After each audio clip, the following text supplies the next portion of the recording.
What I'm going to do, I'm going to introduce myself, just kind of go through a quick agenda, throw a few statistics at you, not a lot, just to kind of set the stage of why we all meet like this. And then I'm going to go through, as Catherine and Darian have mentioned, the options that exist for what I'm beginning and learning to call senior hospitality. It's really a unique demographic with unique needs that generally folks don't experience until they age to that point. So my name is Troy Williams. I am owner and operator of Oasis Senior Advisors, Northwest Houston.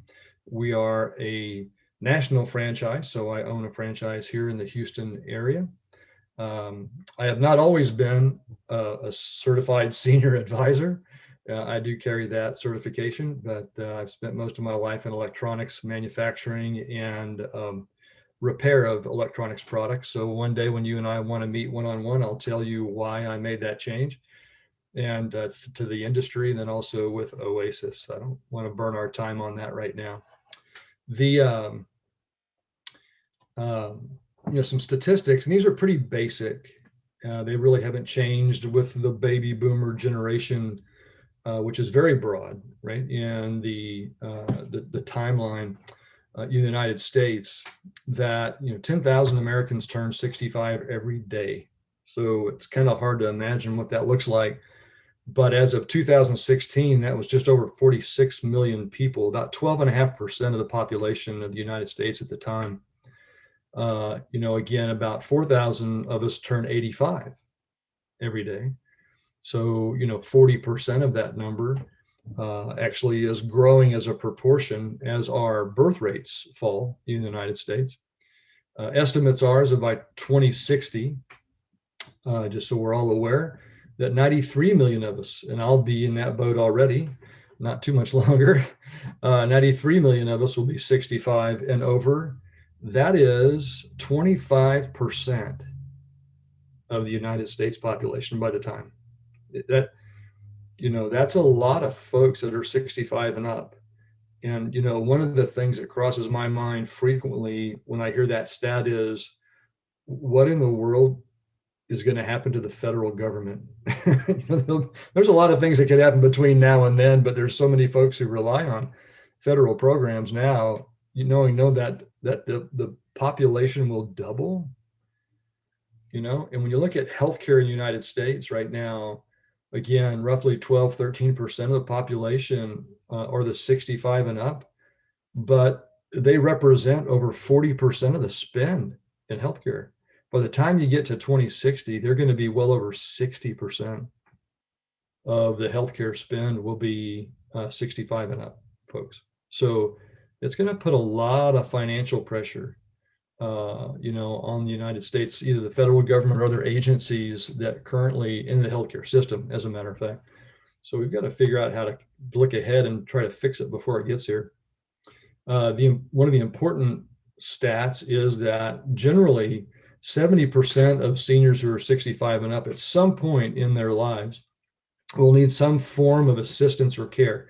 That does not mean that they're moving into assisted living or a nursing home. Really, when you look at the population of seniors 65 and up who do move to another community in or a facility, if you want to call them that, that's really only about 20% or less. So it's not nearly the population that most folks think. But again, 70% is a pretty big number that they'll need some form of assistance or care.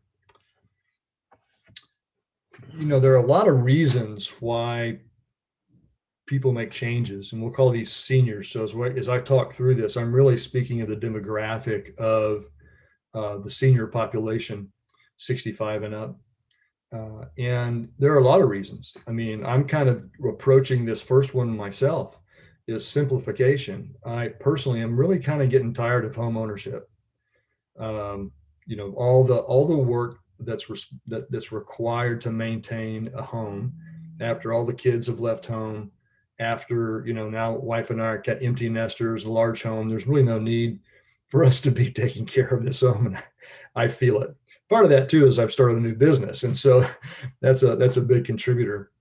Maybe there have been some safety issues. Maybe a loved one has wandered off alone, left the stove unattended, suffered some injuries from falls. Maybe there's been a physical decline, and we can go through the details on all of these, but if these are familiar to you or to your loved ones, maybe you're a adult child taking care of a parent, or maybe a neighbor who is taking care of a loved one, or you see a neighbor in this kind of situation of inexplicable weight gain or loss. It's mainly loss. Maybe they're just not grooming themselves and taking care of themselves, like they should be. They're not as mobile as they once were. They're isolated. So obviously, COVID put a lot of pressure on the senior industry, especially on the seniors themselves that are in, well, all around, not just in communities like assisted living, but also in homes.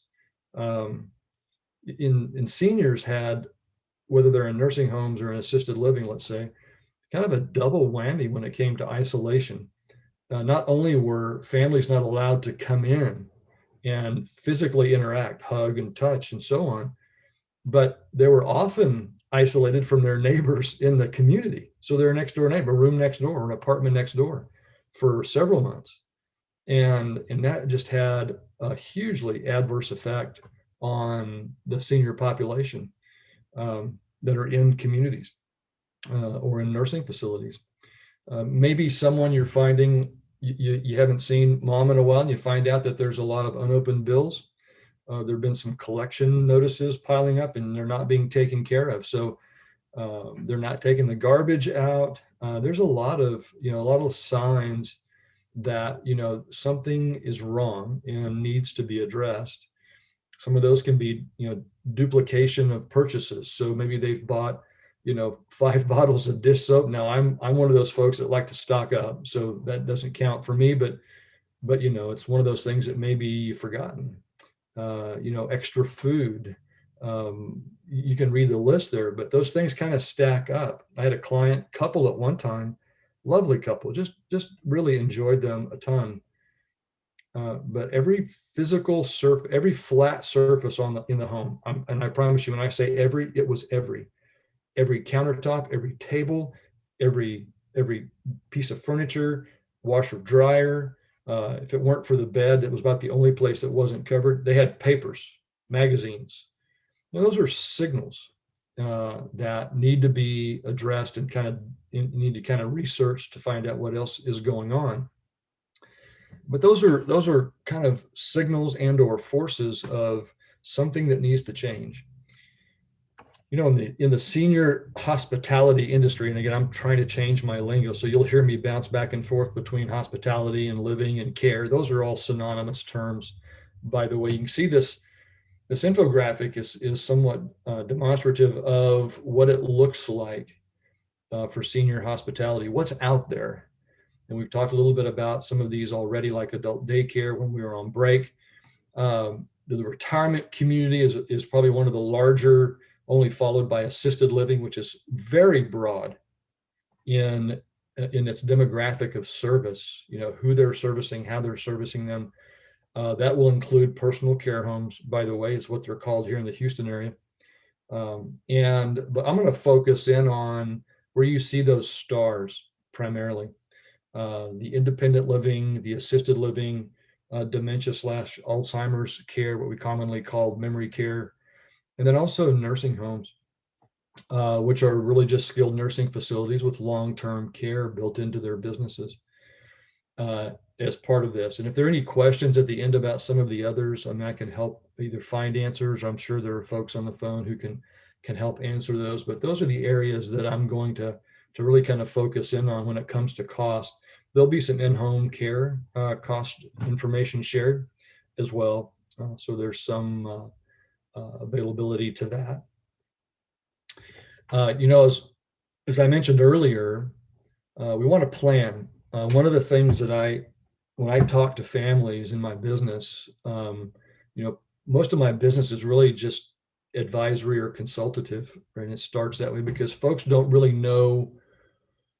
I kind of look at senior hospitality as a puzzle. You're trying to put pieces together. a lot of families come at this and they just don't know what the puzzle looks like. There's not a box top to follow, right? To be able to put that puzzle together as the metaphor. So I help families put that puzzle together. We kind of take it a piece at a time and trying to understand, what are the concerns, what are their goals, what do they like to do, you name it. One of those changes that I'm ready to make personally is to simplify. How do I simplify my lifestyle? How do I rid myself of some of the responsibilities of making sure if there, we had a hailstorm a couple of weeks ago, with roofs were damaged in the neighborhood, mine was not. But I've got to figure out how to go fix that, how to get the contractors in, the frozen pipes, you just name it, yard care. There's just a host of things that continual work kind of pushing against the things that degrade in life and fall apart. And I almost rather just have someone else do that for me at this point. But the options that exist that I'll go through in each of these before we get to prices, as you see here, is they all have in independent living, they all offer some apartments or cottages with various parking accommodations, and so they're as the name of independent living suggests, it's just that. It's a downsizing opportunity to get rid of some of the responsibilities of life that most of us have had for decades, so that you can use that time more for yourselves. If you're married or not, have family, you want to travel. I mean, there's just a lot of other options to, once you free that time up. They all provide some services and amenities that help you stay active in a social network. Uh, and you think of all of these places, right? Whether they're independent living community, assisted living community, for the most part, they're a new home. So you can kind of come and go that you want, especially in independent living, continue driving. I mean, if you're still driving, take vacations, all of that. It's just a new place to live. There is some safety oversight provided in independent living, and most of these are multi-level, kind of what we would call multi-family type developments, apartment style. And that safety oversight can take a number of forms. I've seen in some of the newer facilities, uh, you know, adding electronic devices to find out if a resident is up and around. So a motion sensor. They're non-intrusive. You're not invading a privacy with a camera. But also many of them offer the opportunity to wear a bracelet or a lanyard for get help system. And so that's for local support, not a 911 type support. Um, Most don't know this, and many have learned it through the COVID issues, have been that states don't license. In fact, Texas Health and Human Services, they don't license independent living. There's no physical care. There are not aides, nursing aides or what have you, putting hands on people related to the community. So from a business perspective, so there's no licensing. But many of them, in fact, probably I would go out on a limb and say all of them now have on site, leased offices for private duty and or home care aides that you can pay for out of pocket. So if you need some help in the apartment or the cottage for, dressing or bathing, any of the activities of daily living like that, then they're there kind of as you need them and pay for them. Same is true for home health. If you just need some therapy or maybe someone to check in on some medications, they can help you with that as well. But again, those are primarily out of pocket costs, or they come through your insurance. These are all from a demographic. They'll advertise themselves as 55 plus or 62 plus, sometimes active adult or independent living communities. And again, they're just catering to a particular age demographic. I can tell you that is the very low end of the age spectrum. Most of those folks that I'm familiar with in the independent living communities, the average age is probably about 77 to 78. So if you go in at 55 or 62, you're the young kid on the block for sure. And in the greater Houston area, and this is according to Genworth plus some estimation that I had to do on my own here, but in 2020, the median cost for independent living was $2,894 a month. That includes a lot of things. That includes all this, obviously the apartment or the cottage, can include parking. Most of them don't offer laundry services, so you've got hookups and things like that in your apartments. But it'll be meal plans, groups, clubs, activities, pools and spas. Some have tennis courts. I mean, it just depends on the community. And the range can be, in my experience here in the greater Houston area, the range can be anywhere from, $1,100 a month for a limited meal plan, 2 meals a day, 5 days a week, as an example, all the way up to, over $4,500 to $5,000 a month, depending on the size of the apartment that you want and the kind of luxury level that the community offers in their amenities. And they also offer some transportation. So we'll get into some of those little items later as far as some of these services and amenities of each of these.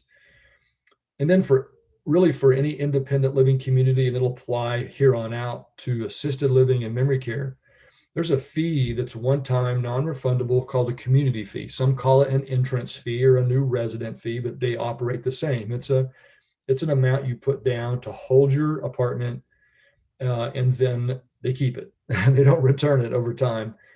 And they all use that money differently, and that's just something that exists and that people need to be prepared to pay and realize that. But that's independent living. As the spectrum moves, if you remember from left to right, there it was, right? You go independent living as more and more care is needed. Then, and oops, I'm going the wrong way. I'm sorry. Then assisted living becomes an option. And in assisted living, the term really fits. There's assistance that's needed in one or more of the activities of daily living, and I'll just call those ADLs from here on out. Otherwise, the resident is quite independent. So the idea around assisted living is we're going to give you assistance wherever you need it, but in everything else is independence. So there's usually kind of a misunderstanding about assisted living communities, that they're there to really help you with everything. And while you may need assistance with a lot of things, there are a lot of things that residents don't need help with, and so they don't get it. And that's fine, because most folks want to retain their independence. Some of those examples, transferring is a big one, from bed to walker, bed to wheelchair, wheelchair to toilet, and so on. Part of that mobility aspect. One that I don't list here, which is extremely important, and I need to add it, is medication management.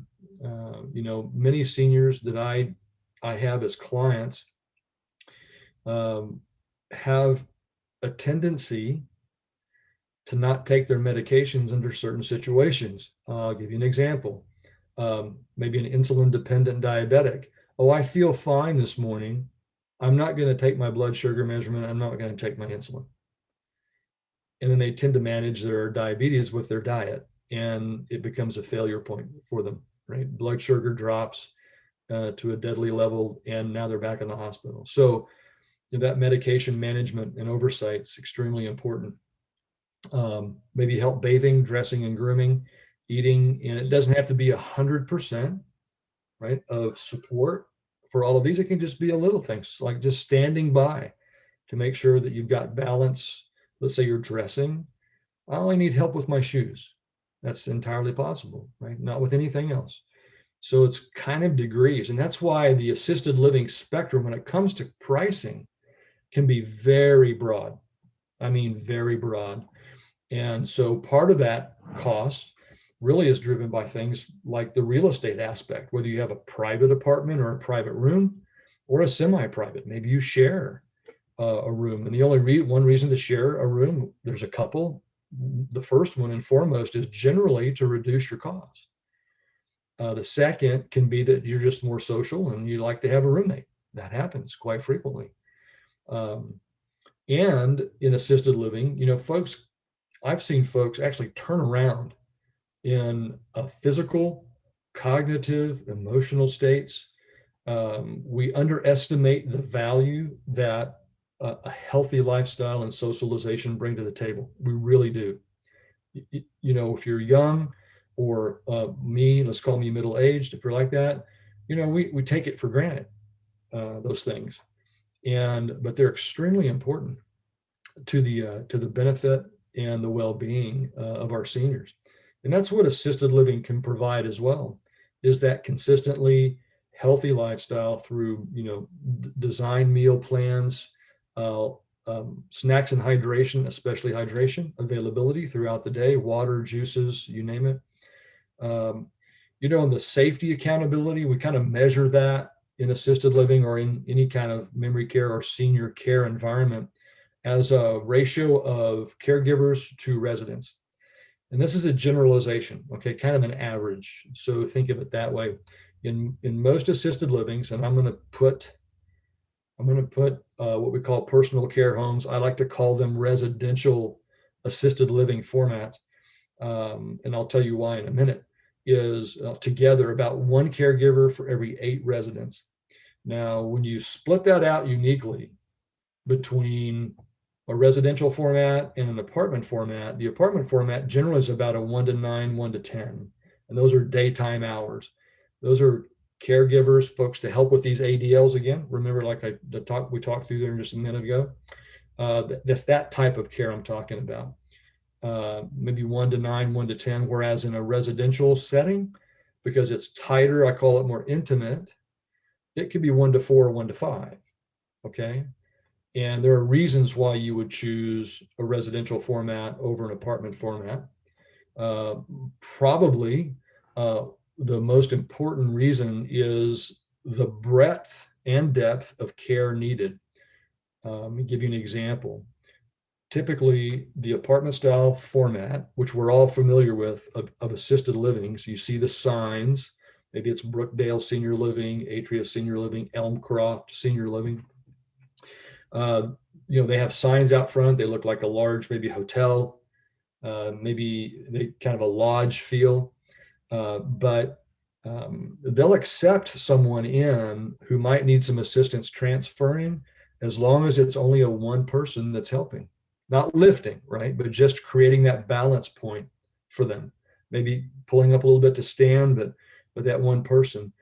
Once you get to 2 persons, or maybe you need some mechanical support, they won't let you come in that level. That's where the residential format comes into play. Their niche is broad in depth and care. Many of them, or some of them, I'm sorry, are run by registered nurses, which means they can provide some medical care that others cannot. Catheter care, insulin injections. So the variations there, in the apartment style versus the residential, that are important to know. There's so many, it's impossible to know them all and know all of them, how they function. But folks like me can help with that. State licensing by Health and Human Services is required if you're going to service over, the rules say over 3, but it's 3 plus 1 respite, I believe. So you can kind of think of 4. So let's call it 4 residents. So anytime you're over 4 residents, you either need to be in the process of licensing, which can take up to 2 years, by the way, for a new home to be licensed, or a new assisted living. And I just lost my train of thought. You're either licensed or you're in process of being licensed, because you're audited annually, typically, by Health and Human Services.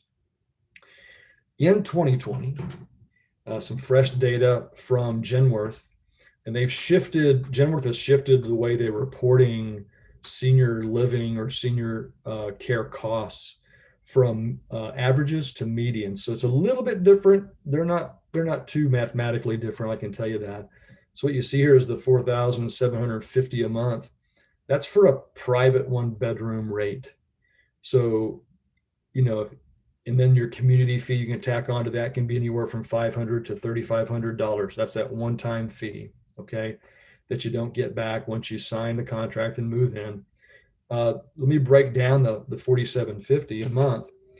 You can again pay less by a semi-private room, and in general, take that 4750 and knock off about maybe $800 a month, and now you're at a semi-private rate. Might be more, might be less, but on average, it's probably around 800, maybe $900. Okay, to go semi-private. A studio, if you were to break it down, and I'm thinking now I probably should have put this in a table for you, but we'll do that later. That 4750 is going to include things like the it'll include the room and board, so room, meals, laundry. We'll go through those details later, but it's all those services and amenities are built up into a base room rate, and then they'll layer on top of that the assisted living communities what care costs could be, because care for my loved one is not going to be the same for the care level as your loved one. And so to be fair, they try to be as fair with the pricing as possible with regards to how much labor are they applying to each individual when it comes to care. So the higher level of care, the higher the price. The lower level of care, the lower the price. So that 4750, that's an average, across all the different types of care level. The residential format assisted livings don't vary a lot in pricing on average from, especially the licensed residential, from your standard apartment style. They just don't until you get to your maximum level of care. So if you begin to approach really a maximum or high level of care, the residential formats become the most economical. And the main reason is they're limited on the number of residents they accept. Most of them are about 7 to 12. Occasionally you find 15 or 16, but at a licensed level. But because they have that smaller head count or resident, license count, their head count is fixed. Their care head count is fixed. So they don't quite go quite as high on the high end of their care. Maybe an example could be you might pay for a very high level of care in apartment style, let's say of $5,600 a month in the greater Houston area. A comparable part of the city, with a residential format may not exceed 4,800 as an example, right? So, and most of them offer, some sort of respite or short-term services. The respite is usually for the caregiver who's at home, so they get a break or a respite. And those rates will vary by the community. They'll probably run on average anywhere from 175 to 210 a day for overnight stays. And so depending on the length, and they'll have some financial minimums, meaning, yes, we offer overnight rates, but our minimum stay is 2 weeks. So whether your loved one stays a week or 2 weeks, the cost is for 2 weeks. So that's a question to always ask if you're going to try to use an overnight daily rate or respite rate. Is what is your financial minimum for them? Types of assisted living. So there are lots of them, and the way they can be categorized as I've talked through them is the list you see here. Generally, it can be a standalone, multi-level, high resident count. They can range anywhere from 30 to 120 residents for licensure. So I usually use license levels on residents, not just current counts, because it varies quite a bit. There are some called personal care homes. I'm going to break that down into two categories. There is a licensed residential assisted living. Those businesses have to follow or exceed the exact same health and safety and care requirements that an apartment style has to follow. They're no different. The environment is what differentiates them. It can be a 30, like I said, a 30 to 120 resident count, whereas in the residential format, it can be anywhere from 4 to generally 10. Every now and then you find them to up to 16. But and then there are an unlicensed version, and that's usually where I pull together, and I specifically think of personal care homes are the unlicensed ones. Either they're in process of being licensed or they never intend to be licensed, which is perfectly legal in the state of Texas, as long as you're serving 4 residents or less. Okay. And so you just got to be really careful careful when you're talking to an unlicensed or considering unlicensed personal care home, getting to know them, know their services, talk to some prior residents or current residents or families, that sort of thing. There are in the Houston area some adult foster homes. Um, not many, but they do exist. Group homes, those are primarily for the intellectually disabled. And in that category of group homes, some folks think of group homes as those who are recovering drug addicts or psychiatric issues. That's not the case. The professional term for group homes is for the intellectually developed, um, intellectually challenged or developmental folks. And then there's these continuing care retirement communities, CCRCs. We'll get into those here in a bit, but they're usually a very large property, multi-level service, high cost buy-in type of retirement community. But we know this, they're designed specifically to completely age in place, starting with independent living, assisted living, memory care if it's needed, skilled nursing on site, many cases, some of them with actual medical doctors, not just the skilled nursing, but medical physicians or doctors on site, whether internist or family type geriatrics. And then there's memory care, as I mentioned, would be dementia and or Alzheimer's licensed communities. And those also break down into the apartment style as well as the standalone and or residential.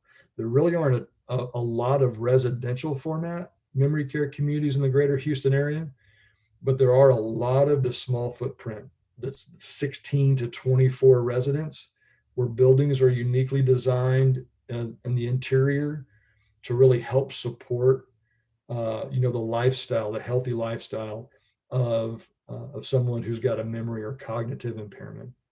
So those are kind of the way assisted livings break down. Think of memory care really as a unique aspect or approach to assisted living, because someone in memory care really have the same, or they get the same custodial care needs, the dressing, the grooming, the bathing, activities of daily living. It's just that staff, buildings, a lot of different details, food sometimes, dishes and plates, seating, room layout, you name it. They're designed, staffing trained specifically to communicate and successfully relate to and manage those with memory or cognitive impairment. Okay, it's just an extension of assisted living with some unique delivery or services. And I mentioned that here. So in memory care, again, what differentiates the facility at the building level is the high level of security. So a lot of assisted livings will accept memory impairment or cognitive impairment residents without that high degree of security, meaning electronically secured facilities. No one goes in, no one goes out without the electronic code. Okay.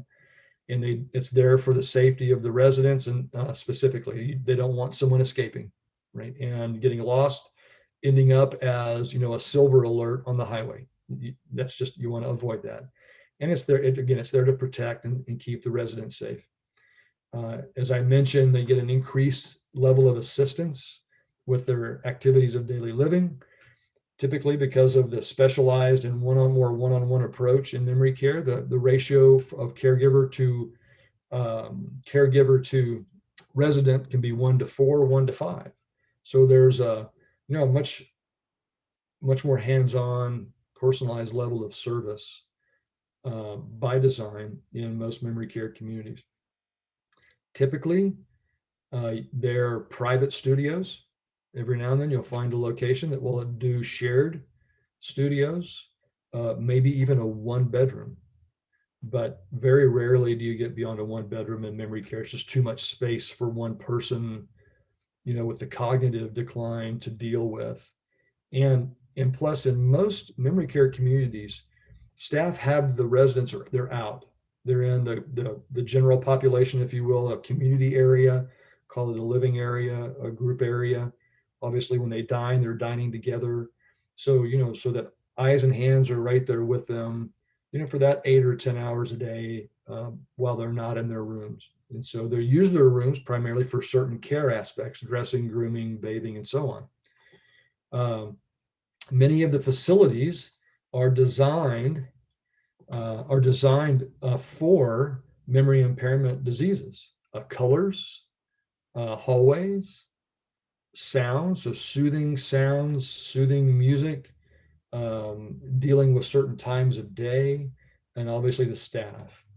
In the greater Houston area for 2020, again, according to the Genworth survey, the median cost for memory care in Houston was $6,050 a month. That is my experience as well. That's the average. Now, there's certainly those that are less, certainly those that are more. But there's about a 3 to 6% increase annually in really all the senior living communities. And so memory care specifically it's just high. Again, you see the same community fees that exist. I do know of licensed residential format, Alzheimer's licensed in the greater Houston area. There are just a handful of them that are lower in price, maybe the $4,000 mark. But certainly there are assisted livings that will accept cognitive decline residents, again, provided that the resident isn't what we call an elopement or exit risk, testing doors. The anxiety that results from the cognitive impairment causes a lot of different symptoms. Some folks call them behaviors. I like to call them symptoms because they can't be controlled by the individual. And so that one of those is wandering. The walking is just a body's and a mind's natural response to how to deal with their anxiety. And so they'll test doors. And they may not want to escape because they think they're being held hostage. They may think that, but they may have memories that trigger that. I need to go to work. I have to pick up the kids. I'm going to the grocery store. I'm going to see my daughter. You just name it. And then once they're outside, then you've lost the fox. And so that's why those residents are in the secure communities. But if there's not a risk of elopement and there's not really a risk of physical harm, sometimes men especially can become aggressive physically, then the secure community is not necessary, especially in the smaller footprints of assisted livings. Many of them can handle Alzheimer's or other memory impairment diseases, again, provided those criteria don't exist in the resident.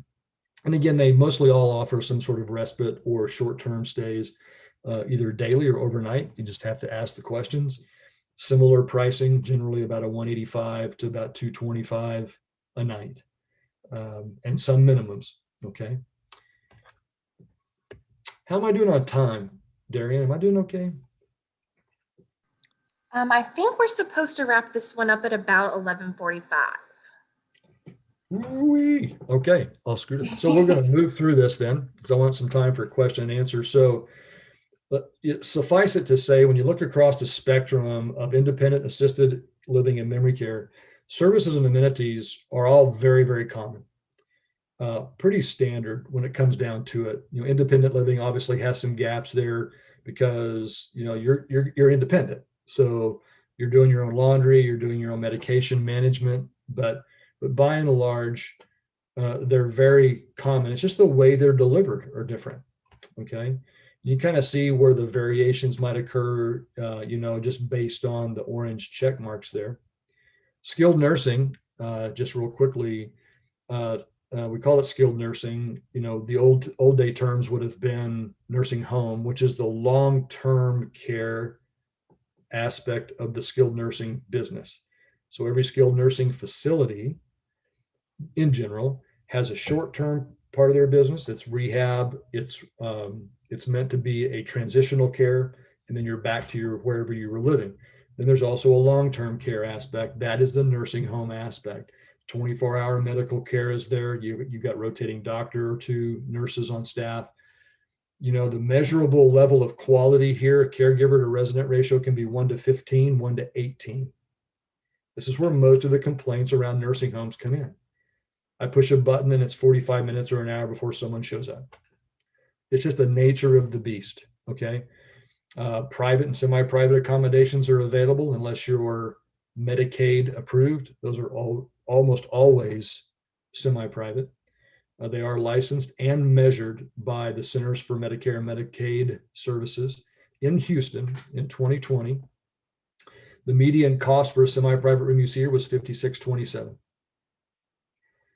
So, about 1,000 more than assisted living. That's kind of how they all kind of progress out. A private room, if you're paying privately, is going to be $7,600 a month as of 2020 numbers. So pretty expensive because you're paying for doctors and nurses, right? A larger facility. So you've got some labor you're paying for that you may not always be immediately reaping the benefits of, but they're there should you need them. Continuing care, probably the key things to note here, that third bullet. So CCRCs cater to a financial demographic, generally high income or high asset families or individuals. And so they have very high deposit amounts. You can see they're anywhere from 150 to 370,000 has been my experience with them. But those figures act like long-term care policies. So if you come into a continuing care community in independent living, which is where they want you coming in at, then you're going to get a little lower monthly rate, for your apartment and all the services. And if you progress through assisted living, memory care, and so on, and you run out of personal funds, they will use that money to pay for the remainder of your care, and you never have to leave. So it acts just like a long-term care policy. If you ever leave, death or otherwise, you get some percentage of that back. If you come in through the back door, however, into assisted living or memory care without coming through independent living, then your monthly rates can be exceedingly high. And they do that on purpose.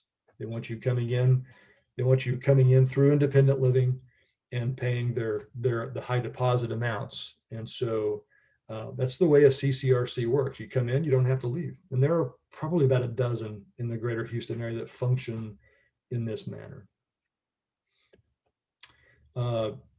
Just real quickly, if you've been through this before, it'll be repetitive, but how do you choose the right community? Well, there's some, maybe not in the right order here of priority, but there are really kind of three main puzzle pieces, I call it, for families. One is the care. What care or medical needs or physical needs are required? That's absolutely number one. Number two, generally drives the final decision as well, is budget. What can you afford to pay for long-term? And the average stay, by the way, in assisted living is about 2.5 years. It's not very long, is what you'd think. Now, a lot of folks go beyond that, for sure. And I'm going to this. So sorry about that. So just, you can see here the list of how do you choose. Location will be your third puzzle piece. The other items are really kind of elements within each of the communities, whether it's safety, food, other social activities and exercise, and other amenities. I'm not going to go through the questions, and I'll make this a handout that we can get to you. Just important questions, keying questions, some common questions to ask. But ultimately, the best way to decide, and now that the COVID protocols have been progressively lifted, is to go see and visit, engage the senses. I still look back in the last year or so, helping families through these decisions during the COVID protocol lockdowns, making decisions for their loved ones based on photos, a phone call, and a video. It's hard enough as it is, and you can't really go in and visit and see these places. It was extremely difficult on families during that time to make those kind of decisions. Go in, engage with residents, eat a meal, test the food, and then pick your move-in date and secure your apartment. Different funding sources. There are two types. There are asset protection sources. Those are the ones that, if you've got the disposable income and start early, long-term care insurance. And then, now some of the newer products are life insurance with long-term care riders. So you can convert your death benefit should you need to long-term care. Those are some really cool products, and they come through a lot of different companies. And then there's these are called life settlements, a viatical life settlement. That's essentially selling a life insurance policy for cash. That's completely legal, but it's really all kind of based on your face value, what you've paid in, versus the death benefit. So you probably want a death benefit minimum of 50,000 before you even have a conversation about it. Higher would be better, so that you can maximize that benefit, take advantage of that death benefit early. Then there's the asset-based sources, and those are what you all kind of think of. And actually, that there's Social Security, and then there's supplemental security supplemental income, or social. It's part of the Social Security Administration. Those two. You can throw SSDI in that, Social Security Disability, which is just pulling forward your Social Security benefit because of a disability. Pensions that can come through military or a company, your checking, savings, whatever you've done, any investments you have. So all of the assets that you have that are liquid, or can be made liquid, any real estate, which can include your primary home, or any secondary real estate. And if you're a veteran and low income, aid in attendance can help pay or contribute to paying for assisted living, whether that's in a community setting or in a home setting. Can go either way. And then, just to remind us all of one of the myths that are out there, Medicare doesn't pay for any cost for assisted living. Okay, so if someone asks or they mention it, gently correct them. Medicare is medical insurance. That's all it is. And so it really has no bearing on whether you're getting assisted living in the home or in a community somewhere. And as a summary for what I've talked through, again, we won't go through all of these because we've hit them mostly already, but I'm going to bring you down here to the in-home care right here. You can see that for 44 hours, this is the way Genworth measures it. You're kind of trying to get to some financial apples to apples. You go 44 hours a week in the Houston area at about $22 an hour. That's about $4,300 a month. So it really gets to be very close to the assisted living cost, for a community where in assisted living, your loved one would be receiving 24/7 care, right? Whereas at home, with that 44 hours a week, that's roughly 6 hours a day, right? 6.5, 6.25, something like that. What do you do for the other 18 hours? That's the risk. So, if you're at a point of trying to make a decision, or you're approaching that point of making a decision of bringing care into the home, which is paying out of pocket, and you're not dealing with Medicaid, that's a totally different discussion for funding. Is when you get to that 6-hour mark, depending on the risks that are available or maybe exist, like falls, a cognitive decline, increasing weakness, fragility, really should be considering assisted living. And then there are the adult day health services. Roy, Average are about I 11. hate to break in, but we've got to shut this off. You will be in the conversation circle, so Troy will be in the conversation circle to continue this conversation. But we do have to open it up now for both of our conversation circles. I'm sorry, Troy. No, I was done. That's fine. Okay.